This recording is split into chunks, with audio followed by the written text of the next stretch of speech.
In this section, we're going to talk about the psychology of money. There's a little joke that a group of people is waiting at the bank to do all kinds of transactions, get money and so on. All of a sudden, two robbers come in. They point their guns, they try to rob the bank, they do all kinds of things. Unintentionally, one of them, as they move, puts his mask out. And all of a sudden, his face is visible. He puts his mask back on, and he turns to the person next to him and says, "Did you see my face?" The person says, "Yes." He shoots him dead. Turns to the next person, says, "Did you see my face?" The person says, "Yes." Shoots him dead. He turns to the third person, a woman, and he says, "Did you see my face?" And the woman says, "I did not, but my husband did." What is the psychology of money? When we think about money, money is all about opportunity cost. Every time we buy something, we buy a sandwich, it's about what we're not going to be able to do in the future. If we buy one thing, the money would come up from somewhere. But this opportunity cost is something that is very hard for us to envision, very hard for us to think about, very hard for us to actually realize the trade-off that we're making.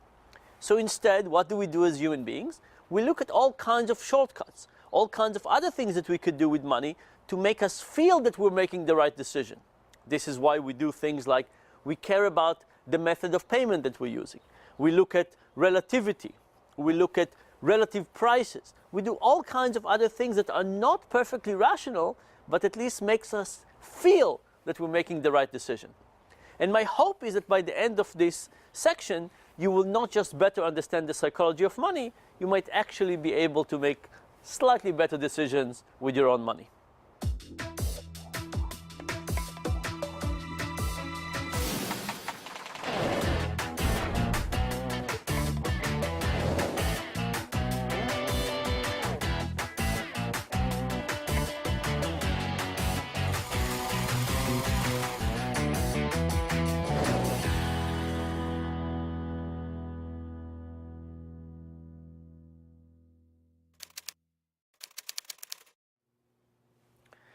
Hi, today I want to talk a little bit about the psychology of money.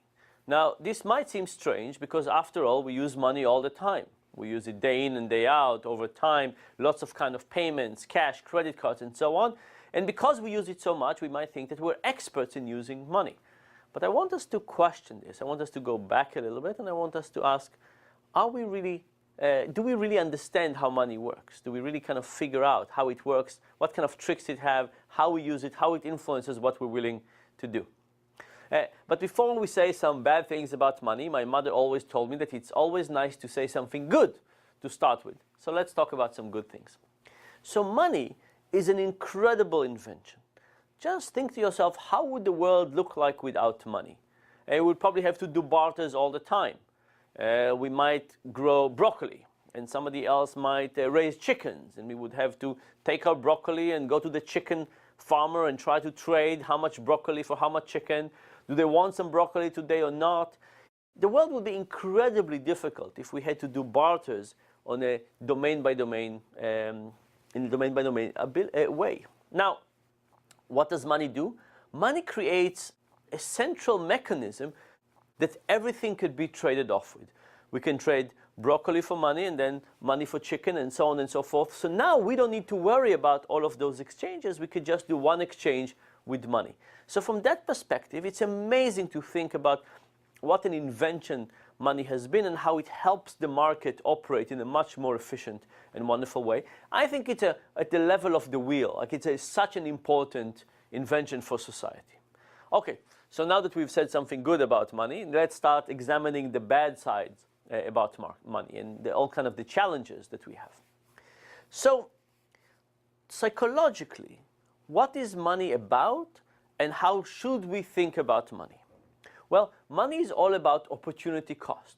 Every time you spend $2.50 on a cup of coffee, what should you be thinking to yourself?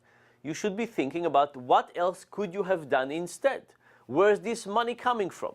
Would it have been best spent on a cup of tea today and a cookie tomorrow, assuming the tea and the cookie sum to the same amount? Should you save it for a long time and go to the movies in 15 years, or maybe buy a slightly different stereo in 35 years from now? Every time you're buying something, It's about what are you giving up and what else could you do if you did not take this action. Now, of course, thinking about money this way is incredibly difficult. You can ask yourself, when was the last time that you thought about opportunity cost, that you made those trade-offs? In fact, we went to a Toyota dealership a few years ago. We went to a dealership and we got people who were just about to buy a new car. And we said, please tell us, what are you giving up? If you go ahead and buy this car, what would you not be able to do? And people gave us no answer. Why? Because nobody thought about it. We kind of stumped them. You know, what do you mean something would give up?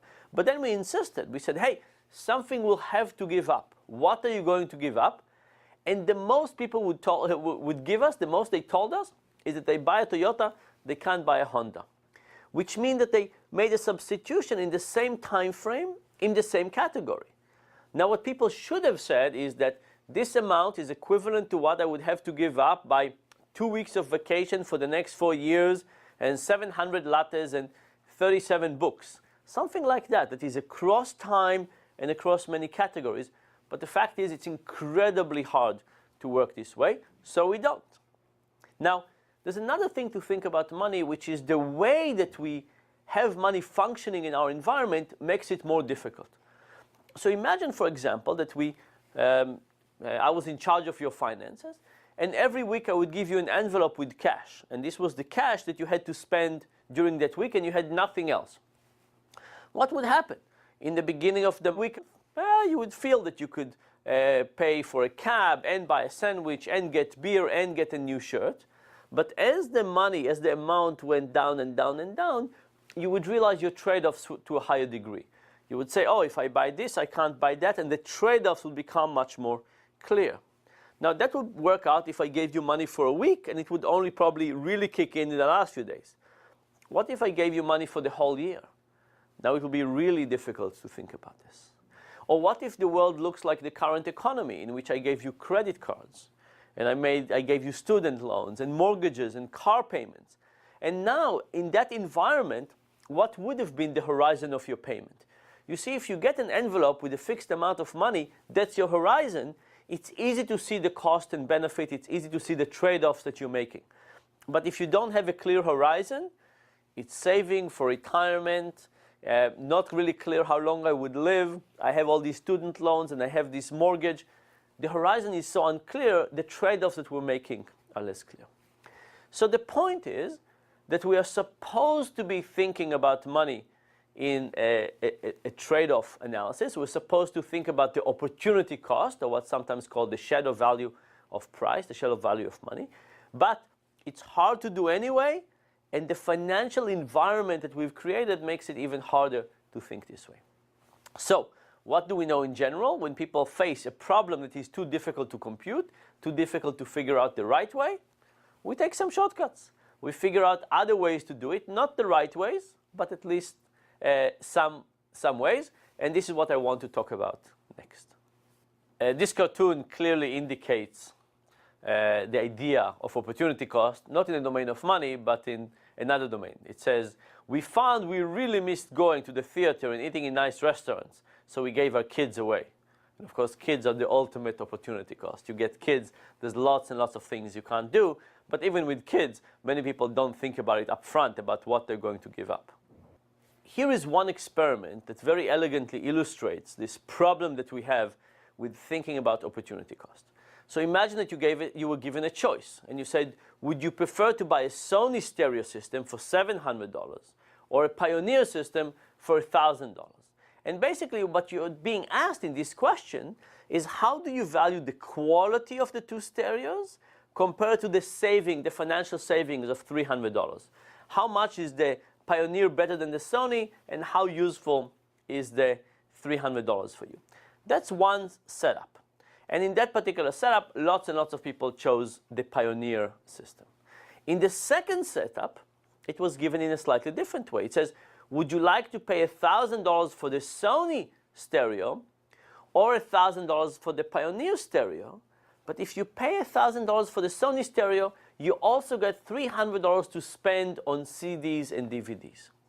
Now think about it. This second phrasing, you take the same $300 you had before, when you only spent $700 on the Sony station, on the Sony stereo. But now this $300 goes only for CDs and DVDs.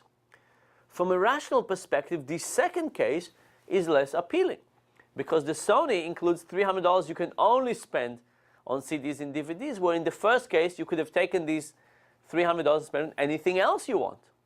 But what happens? Now the Sony stereo looks even more appealing than the previous case. Why is it? It's because when you think about the representation of $300, right? Sony for $700 plus $300, this representation doesn't include a lot. It's a general fuzzy topic. What exactly am I getting with $300? But in fact, what you could do is you could take these $300 and you could make them concrete in one domain. And while generally they'll be worth less than more, now that you have one domain, you can think about them in a more concrete way, and you can actually get more excited about it. I'll give you one more example of this. Can you imagine that you like coffee? And I'm assuming most of you like coffee, and let's say that the price for a cappuccino is $3. Can you imagine that I could get you to do something for me for a cappuccino that you would not be willing to do for $3? And if that's the case, and many people report that this is the case, that means that the representation of a cappuccino is somehow worth more in your mind than the representation of $3. Even though you could take the $3 and buy a cappuccino, or you could buy all kinds of other things, the representation, the hedonic value, the emotional appeal that we have from a cappuccino is higher than the emotional appeal for $3. So what this, going back to the Sony and the Pioneer example, what it suggests is that we just have money in the equation. It's not as valuable because it's about opportunity cost. It's general. We don't know how to think about it. And because of that, we could take that amount of money, make it specific, make it concrete, make it less valuable from economic perspective, but nevertheless have a higher perceived value for it, and with that, change how people make decisions.